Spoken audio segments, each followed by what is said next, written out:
Yo, it's your homeboy Kiyosaki in the building.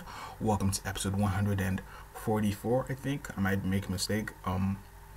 In this episode, I'm going to talk about One Piece chapter 802. As usual with my reviews, we're going to have a spoiler-free review first. Afterwards, we'll have a more in-depth discussion of the chapter, which will include spoilers. So let's start the review. This was a straightforward chapter of One Piece. It did have big surprises in it. I don't think anyone predicted this is how the chapter would pan out based on last week's chapter. It was an information chapter similar to last week's. However, we did get story progression unlike last week's chapter. And finally, I would say this was a chapter with noticeable comedy. Usually there's at least one joke in every chapter of One Piece or something. There's usually something, but this had noteworthy comedy in the beginning of the chapter, and that's pretty much it. A good chapter, not as entertaining as last week's chapter, as even though this had surprises and whatnot in it, they weren't as hype and there weren't as many as last week's chapter. And that's pretty much my review of this chapter. So now we're going to start the discussion, which once again will include spoilers. So I'm gonna skip the first part of the chapter, them on the boat and the hailstones, blah blah blah. What was interesting is seeing Zoe. I didn't imagine that's how Zoe would be. I don't think anyone did. I do think there will be a poneglyph on it. We get confirmation that this is where the mink men are, and just like the fishmen and just like the Shandians, which are different from regular humans, and which both had unique islands and both had poneglyphs, I think Zoe will also have a poneglyph. And it makes sense. I mean, all these different species must have existed back during the Void Century, so it only makes sense that each species capital would have some kind of clue or whatever to tie them back to it. We don't have any confirmation on what Mink Men are, but I still maintain my theory that it's sort of Peckhams and Beppo, those kind of guys, because if you look at all minks are, they look kind of like moles that go on the ground, so they look really similar. Another thing is this chapter sort of destroys the theory about, well, it doesn't necessarily destroy the theory. We might still have an Emerald City, it just isn't anywhere in plain sight. And that's that. So the Emerald City might still be out there. We get this big ass elephant, allegedly, and this raises the question: if this is in fact an elephant, then where's like the rest of its tribe? Like, where's the female? Where's his mother? Where's his father? Stuff like that. But even if Oda doesn't address that, no one's gonna really care. So I'll just move on. I have to highlight that this chapter had Kizaru Senpai. Shout outs to Kizaru. I think this is the first time we've seen him post time skip, if we ignore Film Z, because it's a One Piece movie. It's kind of not canon. So if we ignore the movie, this is the first time we've seen him in manga, to the best of my memory. So that's cool.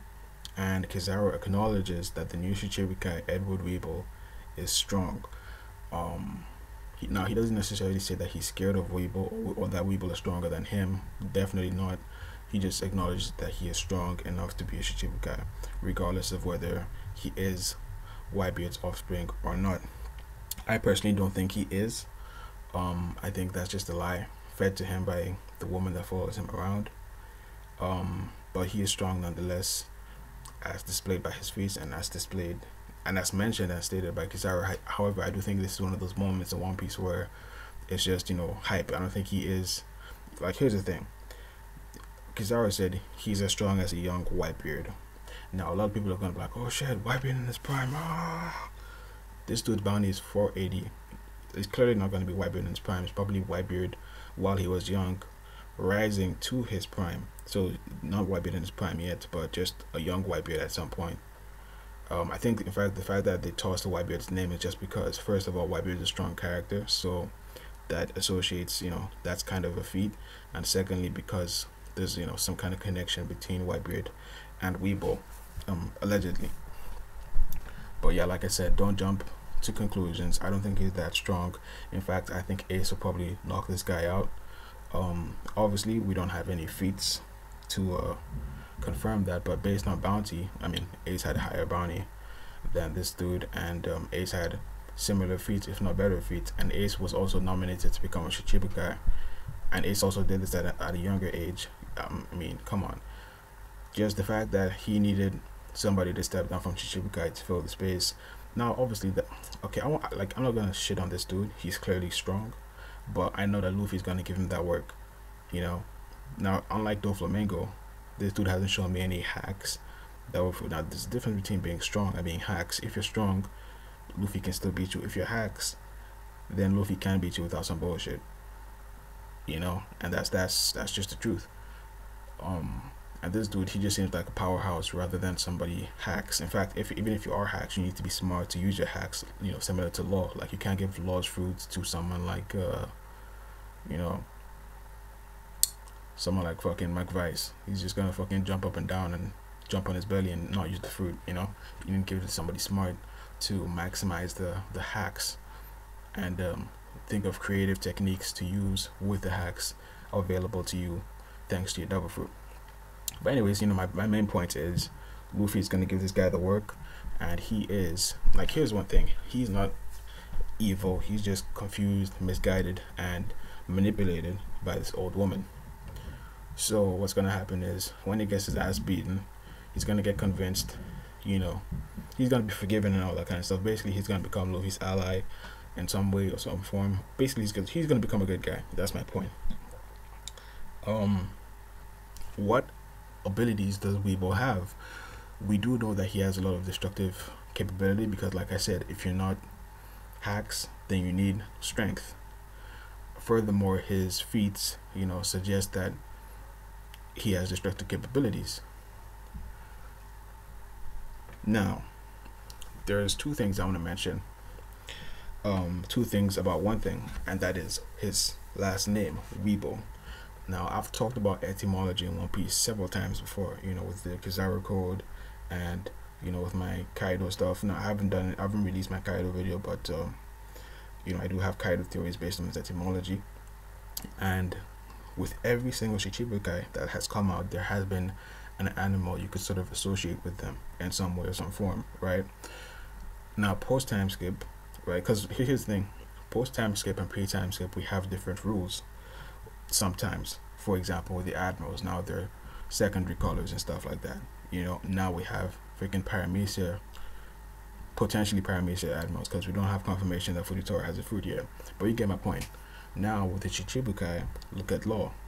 His animal is Tiger. It's from Tarao, which you know, Luffy's nickname for him is Tiger, basically. So that's the animal association that Law has.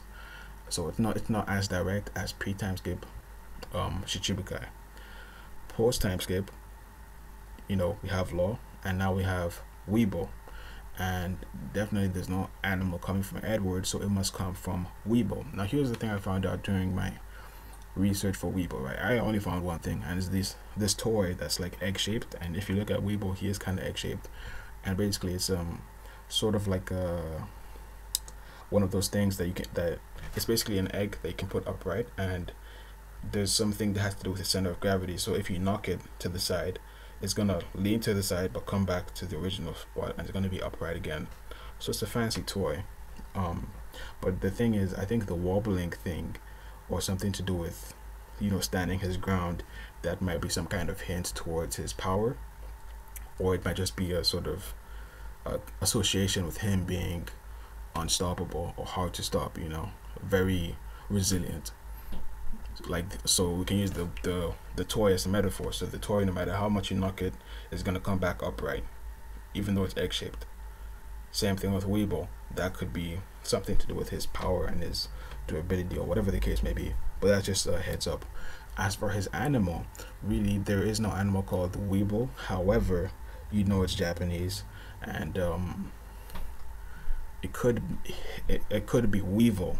It could be Weevil, Weevil. That's an animal, it's an insect, and it could simply be bad translations this week from both Manga Stream and Manga Panda. It is possible, or it could simply be a pun from Oda, because you can't spell Weevil and Weeble simultaneously. Like, you can't spell the toy and the animal simultaneously.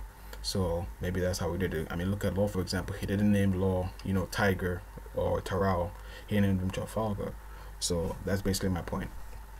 So if you're trying to think of any theories for Weeble's powers, I think you should start with his name. I think that's the best clue you have, other than he has destructive capability. Allegedly, he's the dude that chopped off, you know, Z's arm from film Z, and it is possible. I mean, I think one thing I'm curious about is his Bicento. Like, it can't be the same one that Whitebeard had at his grave, could it? Leave your thoughts in the comments below. What else can I talk about concerning Weeble? Oh yeah, his hair. So if we get to see that his hair is blonde, this makes it more likely that he is in fact Whitebeard's son, although I doubt it. I personally don't think it's Whitebeard's son, but Whitebeard did have blonde hair in his youth, so that's just a heads up, and that's sort of a heads up as to why his hair might appear white. It might actually be blonde instead of white, similar to, you know, Sanji. Here's something interesting, right? When I first saw him, I saw the stitches and I thought zombie, but I was like, no, he can't be a zombie and be Shichibukai simultaneously, because the zombies are controlled, right, by Moria. And it's no Moria controlling him, it's this chick, this old woman. Well, I shouldn't say chick, just this old nasty looking, and, you know, he's clearly living, so he can't be a zombie. Or could this be a hint? Because look at his hairstyle. Now, people thought it was Shiki because, you know, Shiki has a lion association with his name. I know I said about Shichibukais and animals. Shiki also had spiky hair, which we've seen. However, that hairstyle also belongs to Oars and Oars Jr., so he could be similar to Bastille. In fact, I think Bastille has a similar hairstyle. So basically what I'm saying is he might be a giant. He could be like Bastille, which is a small giant. So, you know, Weeble could be a small giant as well. His Bicento, I don't know where the heck he got that from, but he has some stitches. He has, you know, some darkness around his eyes, similar to Oars. He has the mustache of Whitebeard, but here's well, we're not sure that's a mustache, but I mean, that's likely the case, right? But here's something interesting about him. He has like two pigtails from the front of his hair, and if I remember correctly, so did Lola, and Lola also has this sort of egg shape to her. And, you know, he doesn't look, you know, he looks kind of ugly and funny, similar to Lola as well. So I would not be surprised if they are siblings, and if that is the case, then it is possible that Big Mom is his mom, and, you know, Big Mom could just be everybody's mom, like shit, you know. But yeah, that's just a possibility that I'm throwing out there. What else can I talk about? Well, there's really not much. I think I've covered pretty much everything. If you have any theories concerning Weeble, leave them below. Again, if you have any theories concerning Captain Jack, leave them below. But I think most people are going to be in the same boat as me, because we have limited information on both characters. I don't think I'm forgetting anything, but I do look forward to next week's chapter. But I want to give a heads up, right? We might assume that we're gonna follow up on the Zoe action next week, and that's ideally what would happen. However, I'm getting this vibe that this next arc is going to be similar to Dressrosa. At least it's going to start off similar, or at least it has the potential to start off similar. So in Dressrosa, when we started, we jumped from Green Bay to the Colosseum to the Toy Factory to this. Now I'm getting the same vibes. We were at freaking Dressrosa last chapter, then we jumped to Akainu, and, you know, chapter 795 we were freaking Wano Kuni with Kaido. Like, we're just jumping all over the place. So we might have something similar within the upcoming chapters, where we're not just gonna stick with the Straw Hats, or they might jump around a bit. But I think for the most part, like, what I think is, I think Oda is showing us, just doing some foreshadowing around the new world. But when he's done with that, like once he's done with that, then we're gonna stop that. But he might still jump around between Nami and Luffy. I mean, you know, Sanji and Co. and Luffy until they regroup. But until then, you know, I don't be surprised if next week's chapter might even see, you know, freaking Blackbeard, Burgers. What happened to Burgers? You know, so like shit, we might get another, like, a few more chapters of jumping up and down the new world. before we kind of calm down and stick to just Sanji and Luffy and what's happening with them. But anyways, I think I've talked about pretty much everything that I can address in this chapter. I was initially going to do the Weeble stuff in a separate video, but since you guys waited patiently for this delayed video, I decided I'd add a little bit of extra stuff just to make the wait worth it for the people who waited and whatever. Thank you for chilling all the way to the end. Like, comment, subscribe, all that good stuff, and as always, thank you guys for watching.